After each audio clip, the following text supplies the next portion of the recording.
오늘 하나님께서 우리에게 주시는 말씀 마태복음 22장 15절로 22절까지의 말씀입니다. 마태복음 22장 15절로 22절까지의 말씀, 우리 교독하고 마지막 절은 함께 읽겠습니다. 이에 바리새인들이 가서 어떻게 하면 예수를 말의 올무에 걸리게 할까 상의하고,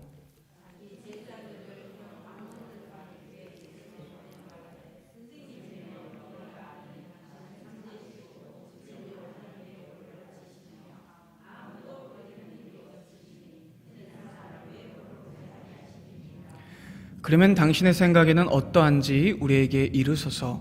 가이사에게 세금을 바치는 것이 옳으니까 옳지 아니하니까 하니,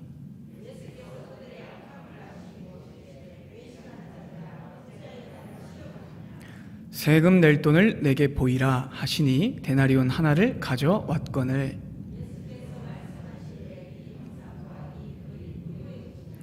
이르되 가이사의 것이니이다.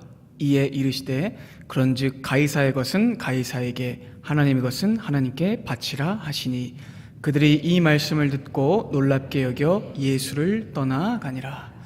아멘. 오늘 본문 말씀은 세금 논쟁 사건으로 굉장히 유명한 말씀입니다. 일반적으로 이 말씀은 한 나라의 국민이라면 납세 의무를 잘 이행하고 또 성도의 의무도 잘 감당하라는 말씀으로 해석되곤 합니다. 그리고 그것은 맞는 해석입니다. 하지만 본문이 위치한 마태복음 22장 전후의 맥락을 살펴보면 우리가 일반적으로 알고 있었던 그 해석을 훨씬 뛰어넘는 더 깊고 더 넓은 의미가 있음을 발견하게 됩니다. 왜냐하면 예수께서는 21장부터 계속해서 동일한 대상들에게 동일한 목적을 가지고 동일한 주제의 말씀을 하고 계시기 때문입니다. 여러분, 하나님의 말씀은 언제나 우리의 생각과 해석보다 더 깊고 더 풍성하고 더 큽니다. 아멘이 되시죠, 여러분? 아멘.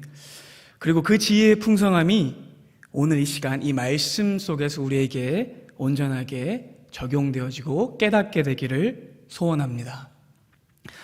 결론부터 말씀드리자면 오늘 이 본문 말씀은 단순히 세금과 헌금의 이중 의미에 대한 가르침이 아닙니다. 본문의 의미는 그보다 더 크고 더 깊고 더 위험 있습니다. 여러분, 예수님은요 국세청장도 아니시고 세무서 직원도 아니십니다. 우리 주님께서는 그보다 더 중요한 진리를 대적자들 뿐만 아니라 오늘 이 시간 이 자리에 하나님 앞에 나와 있는 우리 모두에게 가르치고 계신 것입니다. 그렇다면 여러분, 예수께서 하신 이 말씀에 담긴 진정한 의미는 무엇일까요? 그 의미를 바로 알기 위해서 우리는 이 사건이 벌어지기까지 어떤 일들이 있었는지를 먼저 살펴봐야 합니다. 여러분, 본문의 이 사건은요 굉장히 위험한 상황이에요. 본문과 동일한 사건을 기록하고 있는 누가복음 20장은 이 상황을 이렇게 설명합니다. 함께 읽겠습니다. 이에 그들이 엿보다가 예수를 총독의 다스림과 권세 아래에 넘기려 하여 정탐들을 보내어 그들로 스스로 의인 체하며 예수의 말을 책잡게 하니. 그러니까 어떠한 분명한 목적을 가지고 예수님을 골탕 먹이기 위해서 나온 것이죠. 자, 여러분, 그렇다면 본문 말씀인 22장 15절과 16절도 한번 보겠습니다. 이에 바리새인들이 가서 어떻게 하면 예수를 말의 올무에 걸리게 할까 상의하고 자기 제자들을 헤롯 당원들과 함께 예수께 보내어 말하되.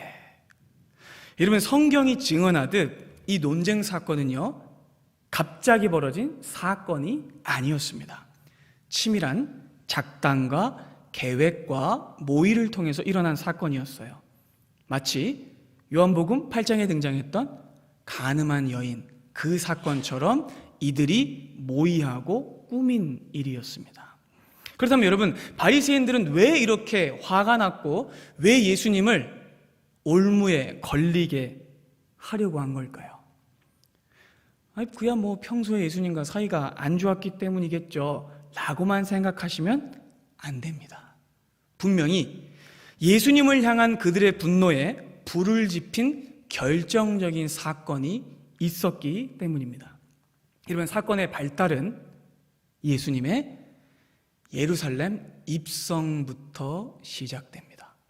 여러분, 예루살렘에 예수께서 입성하신 직후에 제일 먼저 하신 일이 어떤 일이었는지 기억나세요?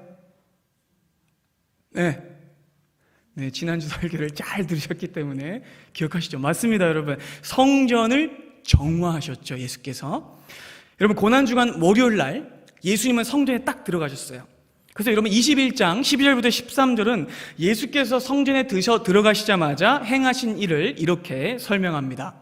예수께서 성전에 들어가서 성전 안에서 매매하는 모든 사람들을 내쫓으시며 돈 바꾸는 사람들의 상과 비둘기 파는 사람들의 의자를 둘러 엎으시고 그들에게 이르시되 기록된 바 내 집은 기도하는 집이라 일컬음을 받으리라 하였거늘 너희는 강도의 소굴을 만드는도다 라고 말씀하시면서 예수께서는 분노를 발하셨어요. 여러분, 성전은 무엇을 하는 곳입니까? 기도하는 곳이고 하나님께 예배하는 곳입니다.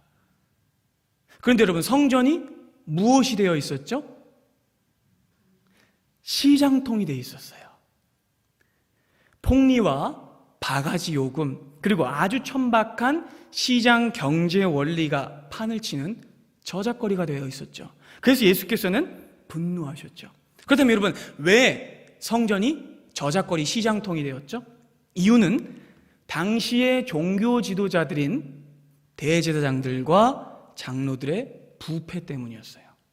지난주 말씀드린 것과 같이 여러분, 당시의 성전 관리권을 가지고 있었던 대제사장들과 종교 지도자들은요, 해마다 3번씩 드려지는 유대인의 3대 명절을 뭘로 여겼었죠? 대목으로 여겼었어요. 그래서 그들은 먼 데서 제사를 드리러 오는 재외동포들을 대상으로 성전 장사를 시작했었죠. 외국의 화폐는 성전에서 못 써요. 그러니까 외국의 화폐를 어떤 화폐로 바꿔주냐면 유대 화폐로 바꿔줬어요. 근데 유대 화폐로 바꿔줄 때에 대단한 이문을 남기고 폭리를 취했습니다. 그리고 먼 길을 오느라 재물 없이 온 동족들을 위해서 소나 양이나 염소, 비둘기 같은 재물들을 준비해놨는데 그것도 엄청나게 폭리를 취해서 팔았었죠. 그들은 질 나쁜 짐승들 그리고 제사 드리기에 절대로 합당하지 않은 흠 있는 짐승들을 고가에 팔아넘기면서 막대한 이득을 챙기고 있었습니다. 그래서 여러분, 예수께서는 분노하신 것이죠.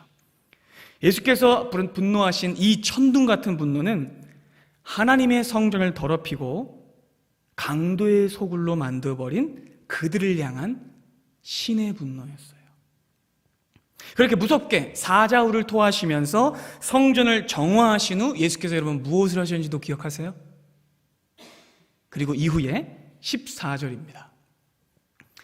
함께 읽을까요? 맹인과 저는 자들이 성전에서 예수께 나오매 고쳐주시니. 아멘. 성전에서 행해져야 하는 일을 비로소 예수께서 행하십니다.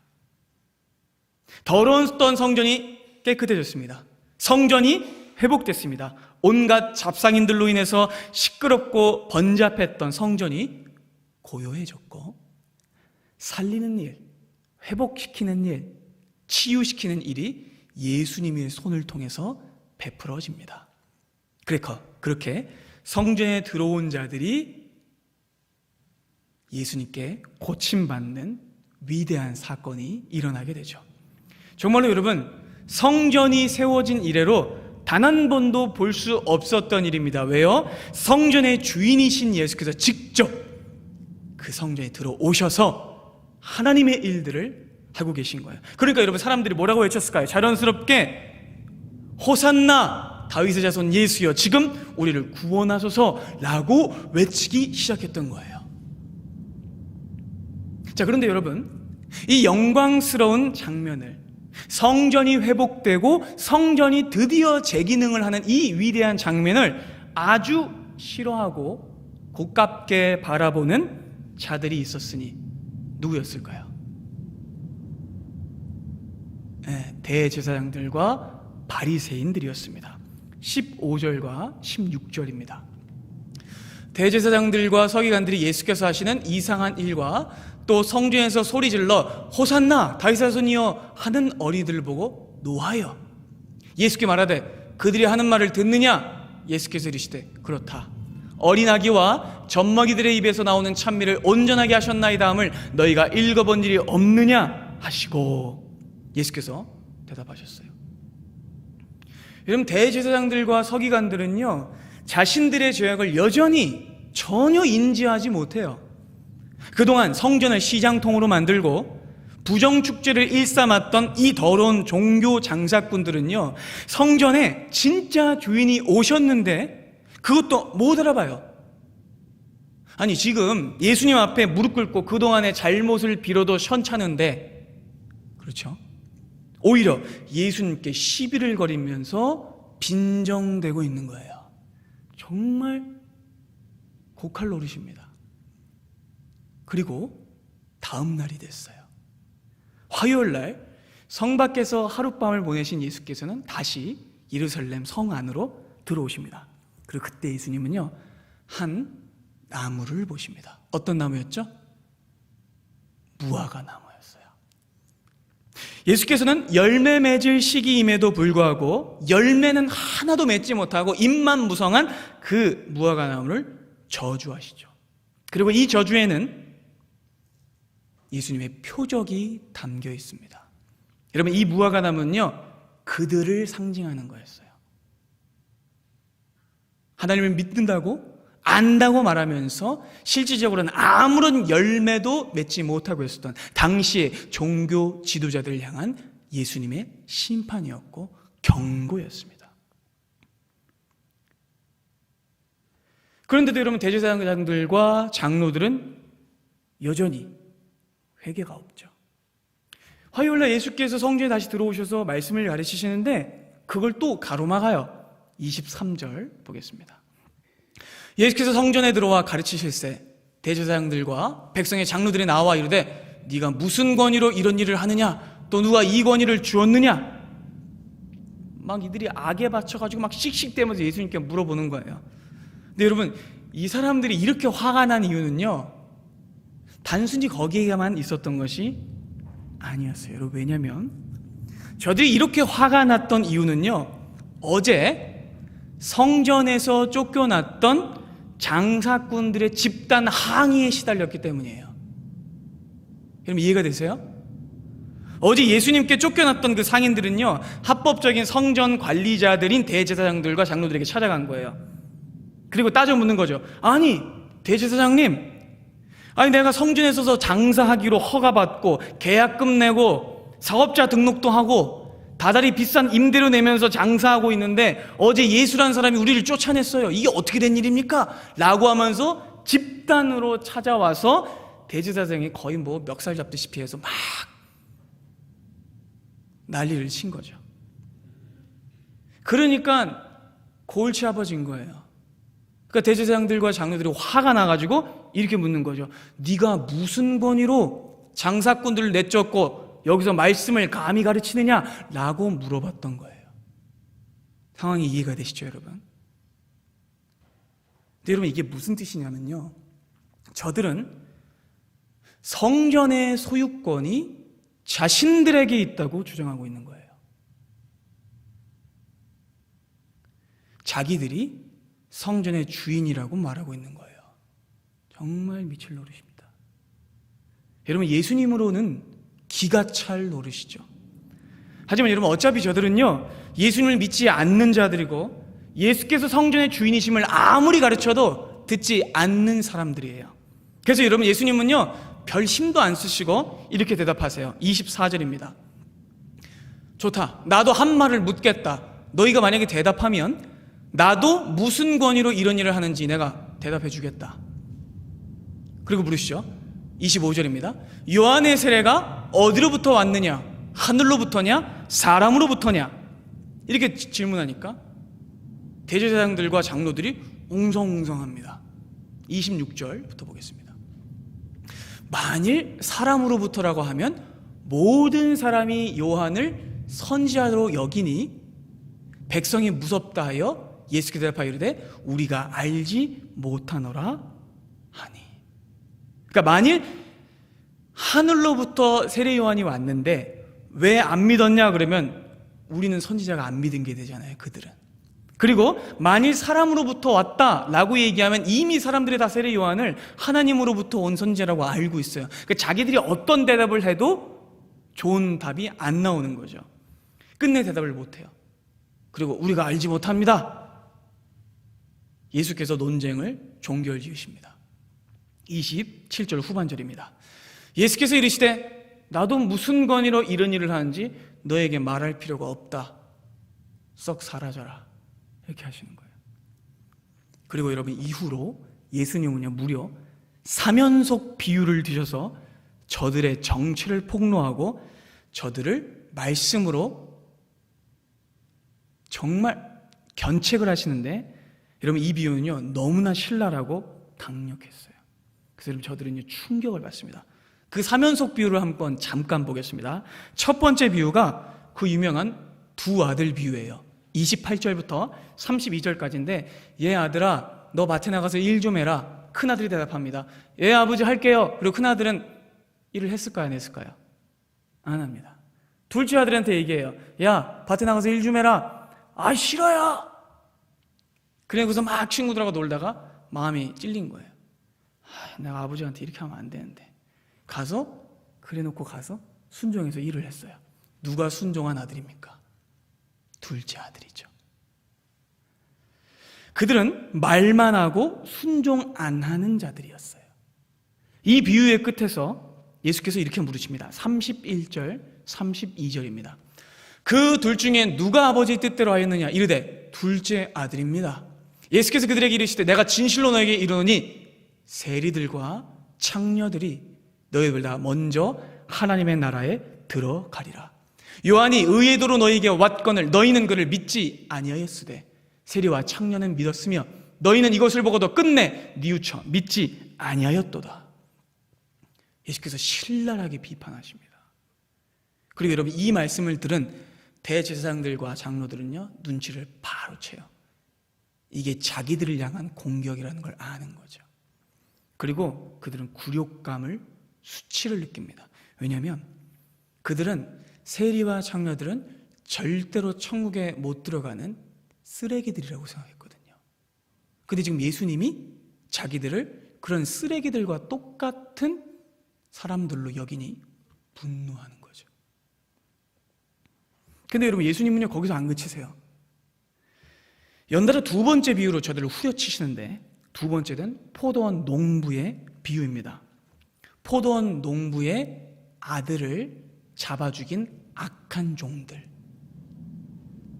그리고 그 악한 종들이 바로 너희들이다 이렇게 말씀하시는 거죠. 두 번째 비유의 권론입니다. 43절입니다. 그러므로 내가 너희에게 이르노니 하나님의 나라를 너희는 빼앗기고 그 나라에 열매 맺는 백성이 받으리라. 대제사장들과 장로들은요 여러분 혼이 빠져나갈 지경입니다. 예수님 앞에 엄청나게 말씀으로 두들겨 맞는 거예요. 근데 여러분 너무 충격이에요. 왜냐하면 하나님의 나라를 자기들이 못 들어갈 거래요. 아니 이게 무슨 말이죠? 왜냐하면 자기들은요 항상 하나님의 나라에 상석에 가서 앉을 거라고 자신만만했었거든요. 그래서 예수님을 잡으려고 합니다. 근데 45절, 46절입니다. 대제사장들과 바리새인들이 예수의 비유를 듣고 자기들을 가리켜 말씀하신 줄 알고 잡고자 하나 무리를 무서워하니 이는 그들이 예수를 선지자로 알미었더라. 대제사장들과 장로들은 여러 사리를 느껴요. 예수님을 죽이고 싶은 거죠. 근데 여러분 예수님은요 그걸 다 아시면서도 저들을 또 한 번 세 번째 비유로 책망하고 비판하십니다. 바로 22장 1절부터 14절까지의 혼인잔치 비유인데요. 1절부터 6절입니다. 여러분 함께 읽겠습니다. 예수께서 다시 비유로 대답하여 천국은 마치 자기 아들을 위하여 혼인잔치를 베푼 어떤 임금과 같으니 그 종들을 보내어 초청한 사람을 혼인잔치에 오라 하였더니 오기를 싫어하거늘 다시 다른 종들을 보내어 이르되 청한 사람들에게 이르기를 내가 오찬을 준비하되 나의 소와 살찐 짐승을 잡고 모든 것을 갖추었으니 혼인잔치에 오소서 하라 하였더니 그들이 돌아보지도 않고 한 사람은 자기 밭으로 한 사람은 자기 사업하러 가고 심지어 그 남은 자들은 종들을 잡아 모욕하고 죽이니. 여러분, 예수님의 이 사면속 비유는요, 하나님을 믿는다고 말하면서 아무런 열매도 맺고 있지 못했던 당시 썩어 빠진 종교 지도자들을 향한 심판과 저주의 말씀이었습니다. 말은 하나님을 위하고 말은 성전을 관리한다고 하지만 아니요, 그들은 하나님을 능욕했고 성전을 더럽혔습니다. 그래서 여러분, 예수님은 진노하신 것이죠. 그리고 여러분, 바로 여기까지가 본문의 직전 상황입니다. 그러면 여러분 아시겠죠? 얼마나 대제사장들과 장로들이 예수님을 죽이고 싶어 했을지. 말로 싸워서 예수님을 당해낼 수가 없어요. 인기로도 예수님을 당해낼 수가 없어요. 기적으로도 예수님을 따라갈 수가 없어요. 예수님께 사면속 비유로 데미지를 입은 그들은 재빨리 그 자리를 피합니다. 그리고는 그 시간부터 밤새 모의를 합니다. 예수님을 올가맬 올무를 만들죠. 22장 15절입니다. 이에 바리새인들이 가서 어떻게 하면 예수를 말의 올무에 걸리게 할까 상의하고. 여러분, 그러니 예수님을 반드시 죽이고야 말겠다는 그 증오감에 불타면서 준비한 계략은요, 보통 수가 아닐 겁니다. 여러분, 그들이 느낀 증오의 크기는요, 되게 놀라운데, 바리새인들이 헤롯 당원들과 동맹을 했다는 장면에서 드러납니다. 22장 16절입니다. 자기 제자들을 헤롯 당원들과 함께 예수께 보내어 말하되. 굉장히 충격적인 장면이에요. 왜냐하면 바리새인들과 헤롯 당원은요, 절대로 같이 있을 수 없는 사람들이에요. 여러분, 바리새인들은요, 극단적인 유대 민족주의자들이에요. 근데 헤롯 당은 친로마파입니다. 쉽게 말해서 유대 민족주의 독립군들이 친일파와 손잡은 거예요. 말이 안 되는 장면입니다. 절대로 나올 수가 없는 그림이에요. 자존심과 명예를 목숨처럼 지키던 대제사장들과 바리새인은 예수님 잡기 위해서 매국노들과 손잡는 거예요. 여러분, 그들의 분노가, 증오가 얼마나 큰지 아시겠죠?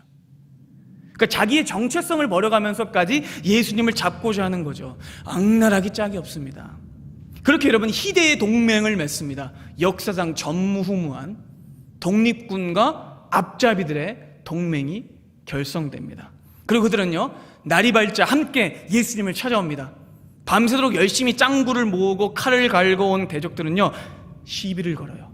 이회전이 벌어집니다. 22장 16절 하반절입니다. 그들이 이렇게 묻습니다. 선생님이여, 우리가 아노니 당신은 참되시고 진리로 하나님의 도를 가르치시며 아무도 꺼린 일이 없으시니 이는 사람을 외모로 보지 아니하심이니이다. 말은 맞는 말이죠. 근데 진심으로 한 말이 아니에요. 가먼이설이죠. 대적자들은 예수님을 향해서 맘에도 없는 칭찬을 늘어놓습니다. 영혼 없는 칭찬을 쫙 늘어놓은 그들은 드디어 함정 질문을 던집니다. 17절입니다.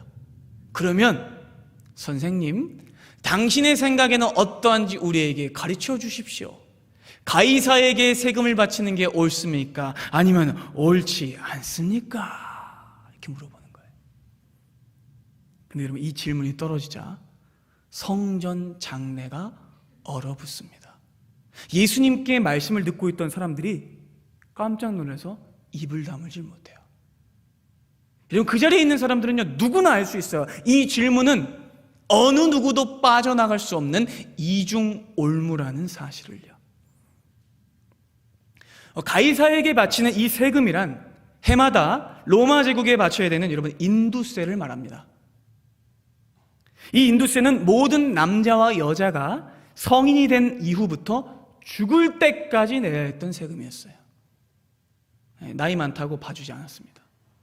그래서 여러분, 이스라엘 사람들은요, 이 인두세를요 극도로 싫어했고 치를 떨면서 로마를 미워했어요. 그리고 여러분, 또 한 가지 더 있었는데, 그들이 이 가이사에게 세금 내는 것을 극도로 싫어한 또 하나의 이유는 무엇이냐면, 그 세금에, 그 주하에 가이사의 얼굴이 새겨져 있었기 때문입니다. 여러분, 그럼 보세요. 황제의 얼굴, 황제의 형상이 세워져 있는 그 화폐는 유대인들에게 어떤 의미였을까요? 어떤 의미였을까요? 그것은 우상이었어요.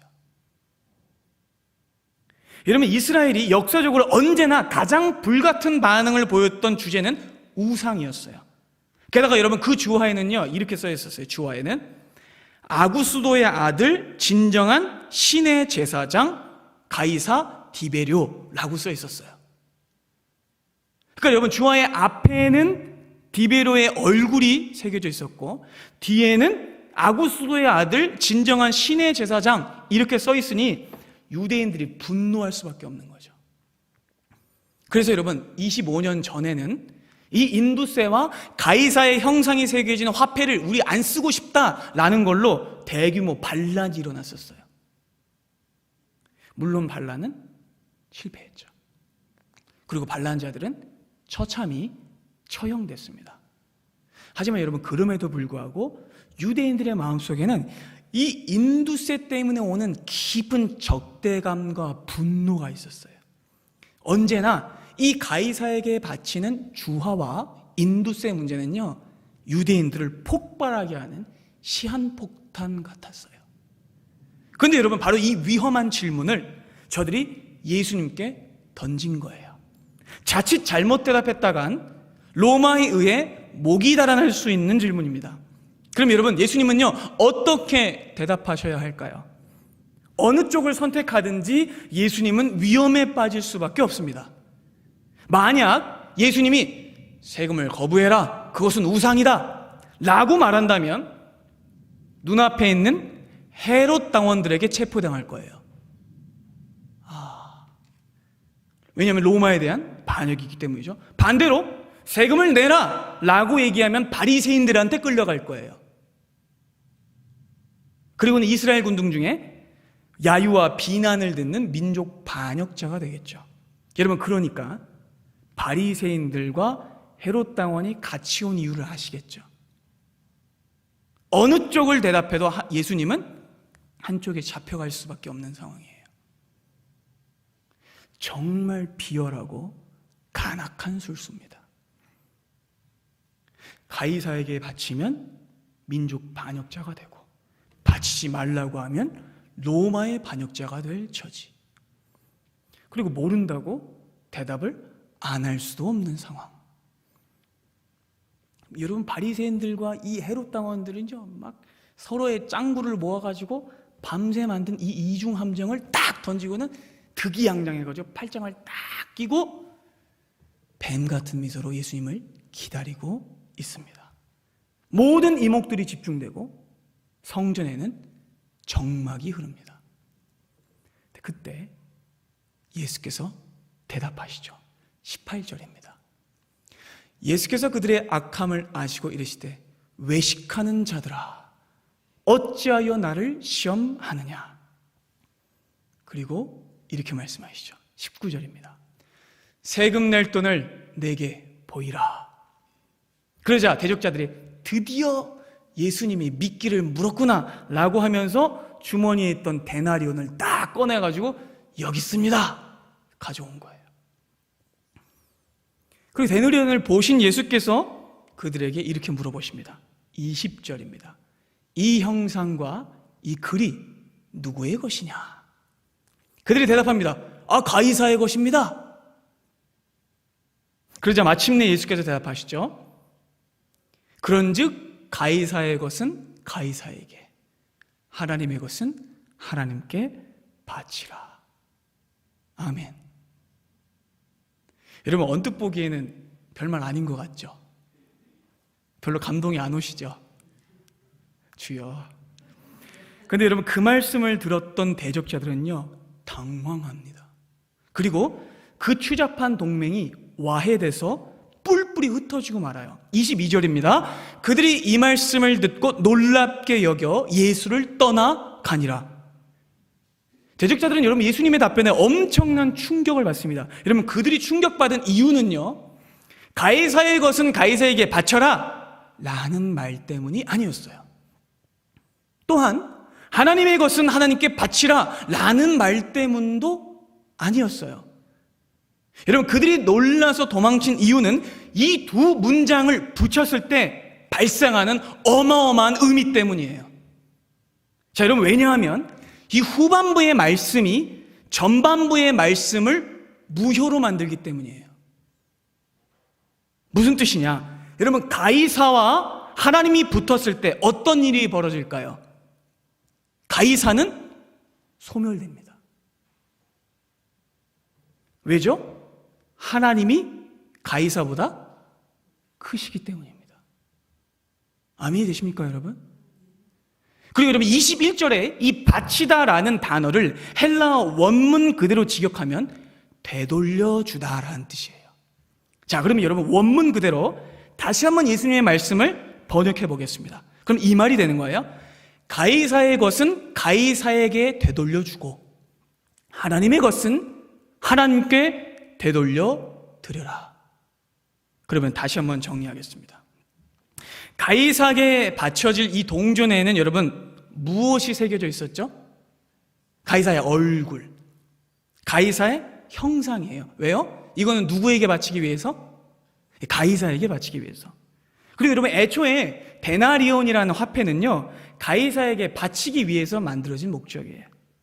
그래서 여러분, 가이사의 형상을 새겼고, 이거는 가이사의 얼굴이 있으니까 가이사에게 돌려줘야 되는 거예요. 근데 여러분, 똑같은 방식으로 다음 문장을 생각해 보세요. 데나리온이 가이사의 형상으로 만들어져 가이사에게 되돌려줘야 한다면 하나님의 형상이 새겨져 있기 때문에 하나님께 되돌려 드려야 할 것은 무엇일까요? 해 아래에 있는 모든 사람의 생명입니다. 믿어지십니까, 여러분? 저와 여러분들을 포함해서 모든 사람은 하나님의 형상으로 지음받았기 때문에 하나님께 되돌려 드려야 합니다. 예수께서는 지금 이렇게 말씀하고 계신 거예요. 너희는 화폐보다 큰 존재다. 너희 주머니에 있는 가이사의 형상은 그냥 가이사에게나 줘버리고 너희는 너희의 삶을, 너희의 생명을 그 형상의 주인이신 하나님께 되돌려 드려라 라고 말씀하시는 겁니다. 전율이 있는 말씀이죠, 여러분. 사랑하는 여러분, 모든 사람은 하나님의 형상대로 지어졌습니다. 그래서 여러분, 모든 생명은 하나님의 것입니다. 모든 사람은 하나님께 되돌려줘야 합니다. 여러분, 더 놀라운 건 뭔지 아세요? 심지어는 그 잘난 로마 황제 가이사도 하나님께 바쳐줘야 돼요. 믿어지십니까, 여러분? 그래서 여러분, 예수님의 대적자들이 이 말씀을 듣고 충격과 공포를 경험한 거예요. 여러분, 예수님의 이 말씀은요, 저들의 악랄하고 추악한 의도를 분쇄할 뿐만 아니라 하나님을 속이고 자신들만이 선민이라고 자신하는 저들의 초라한 실체를 단번에 드러냅니다. 대적자들은 예수님께 덫을 놓기 위해서 사악한 의도를 가지고 찾아왔어요. 근데 여러분, 그들의 진짜 문제는요, 납세 문제가 아니었어요. 그들의 진짜 문제는 하나님의 주권에 대한 거부였고 하나님의 형상을 담지 못한 그들의 추악한 삶에 있었습니다. 그것이 그들의 진짜 문제였죠. 그리고 예수께서 탄로시키신 저들의 실체는 우리의 모습과 똑같습니다. 여러분, 우리의 삶의 진정한 문제는 뭘까요? 세금일까요? 아니면 대한민국이라는 이 국가의 실정법일까요? 아니요, 여러분. 절대로 아닙니다. 우리에게 가장 시급하며 본질에 대한 진짜 문제는 현실의 문제도 아니고 상황의 문제도 아니고 국가적 문제도 아니고 우리의 삶의 진정한 문제는 하나님의 왕권을 인정하지 않는다는 것에 있습니다. 우리가 하나님의 형상답지 못하다는 것에 있죠. 우리가 하나님께 받은 그 삶을 하나님께 되돌려드리고 있지 못하다는 그것이 우리의 진짜 문제입니다. 그렇기 때문에 여러분, 오늘 이 말씀은 납세와 헌금에 대한 말씀이 아닌 것이죠. 이 말씀은 하나님의 절대 주권에 복종하라, 너의 삶을 하나님께 온전히 되돌려드리라 라는 말씀인 것입니다. 사랑하는 여러분, 우리 모두는 하나님의 형상대로 지음받은 사람들입니다. 아멘이세요, 여러분? 진실로 여러분이 하나님의 형상임을 고백하십니까? 그렇다면 여러분들은 하나님의 형상이니 하나님께 되돌려 드려야 합니다. 여러분의 삶에 있는 모든 영역을 하나님께 온전히 바쳐 드려야 합니다. 여러분, 그래서 예수께서는 이 땅에 계시는 동안 성도가 드려야 할 단 하나의 그 의무를 몸소 보이신 거예요. 예수께서는 평생토록 하나님의 주권을 인정하셨으며 하나님께 모든 것을 되돌려 드렸습니다. 하나님께 생명을 드렸죠. 그래서 여러분, 예수께서는 겟세마네 동산에서 기도하실 때 그 십자가가 너무나 고통스러운 것을 아셨음에도 불구하고 예수께서는 이렇게 기도하셨습니다. 26장입니다. 내 아버지여, 만일 할만하시거든 이 잔을 내게서 지나가게 하옵소서. 그러나 나의 원대로 마시옵고 아버지의 원대로 하옵소서. 아멘. 사랑하는 여러분, 우리 삶의 모든 것은 하나님으로부터 왔습니다. 하나님으로부터 오지 않은 것은 단 하나도, 단 한 톨도 없습니다. 주께로부터 생명이 왔으니 우리 삶의 모든 것이 하나님의 것입니다. 우리의 생명이 주님께로부터 왔으니 우리는 그 모든 것을 주님께 되돌려 드려야 합니다. 사도 바울은 디모데전서 6장에 이렇게 말씀합니다. 우리가 세상에 아무것도 가지고 온 것이 없음에 또한 아무것도 가지고 가지 못하리니. 여러분, 우리의 삶의 어느 영역도 하나님의 통치 아래에 있지 않은 것은 없습니다. 가난하고 의미 없고 조금만 내어드리는 것은 헌신이 아닙니다. 하나님, 이건 건드리지 마세요. 자식은 건드리지 마세요. 내 직장은 건드리지 마세요. 내 통장은 건드리지 마세요. 아니요, 그거는 신앙이 아닙니다. 내 모든 것이 하나님의 것입니다 라고 고백하는 것만이 신앙입니다. 그러니 여러분, 하나님이 여러분들의 생명의 주인이시고 여러분들의 재산의 주인이시며 여러분들의 자녀들의 주인이시고 여러분들의 부모님들의 주인이시며 여러분들의 직장의 주인이시고 여러분들의 가족의 주인이시며 여러분들의 삶의 모든 영역의 유일한 주님이 되십니다. 19세기 네덜란드의 수상을 역임했던 신학자 아브라함 카이퍼는 이렇게 말했습니다.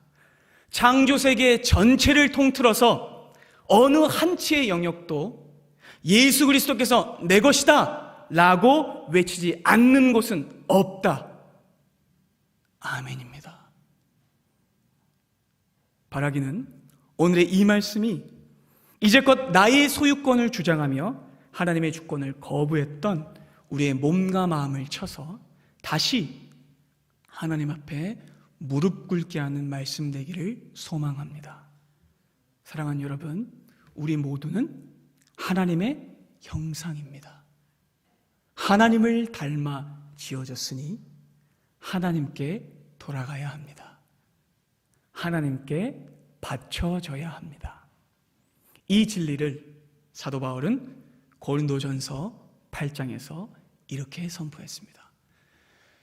비록 하늘에나 땅에나 신이라 불리는 자가 있어 많은 신과 많은 주가 있으나 그러나 우리 하나님, 우리에게는 한 하나님 곧 아버지가 계시니 만물이 그에게서 났고 우리도 그를 위하여 있고 또한 한 주 예수 그리스도께서 계시니 만물이 그로 말미암고 우리도 그로 말미암아 있느니라. 아멘. 로마서 11장 마지막 절 말씀입니다. 우리 다 같이 선포합니다.